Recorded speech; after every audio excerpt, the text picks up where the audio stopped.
Smoke alarms are by far the most effective way to get your family out safely when there's a fire. Still, statistics show 1 out of every 4 people who die in a house fire die when there's a working smoke alarm in the home. If it starts getting smoke in here, just put this mask on. So we went to one of the leading experts in Minnesota, Jamie Novak, to put them to the test. There are 3 types you can buy. This is the ionization smoke detector. This is normally the one that most people have in their house because they're the most inexpensive.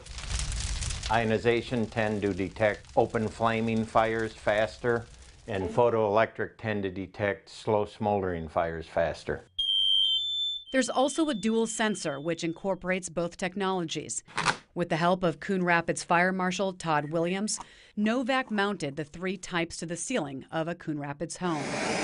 We first set a smoldering fire. Now we'll simulate somebody falling asleep, dropping a cigarette in here. A smoldering fire smokes for a long time before it turns to flames, if it ever does.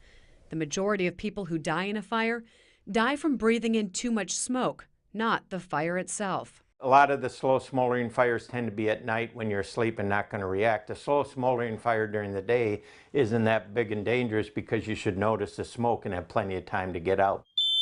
The dual sensor is the first to sound, 32 minutes and 40 seconds after the smoldering fire started. 10 seconds later, the photoelectric starts to blare. You can still see clearly through the room. Another 15 minutes go by, and the smoke started to irritate my lungs. And it's starting to bother my eyes, so it's time to put the mask on. This will help me with my breathing. As time ticks by, the ionization smoke alarm still hasn't sounded. It becomes harder to see through the smoke. Novak eventually needs to put on a mask, and Williams decides it's time to retreat.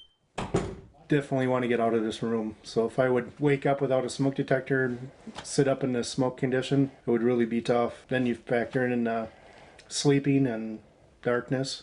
It would be scary at this point to get out of your house. Nearly an hour after the photoelectric and the combination smoke alarm sounded, the ionization smoke alarm finally went off. I truly am surprised at the big difference between the 2. So how do the smoke alarms fare in a flaming fire? We're going to show you. This is your kitchen fire, or children playing with matches.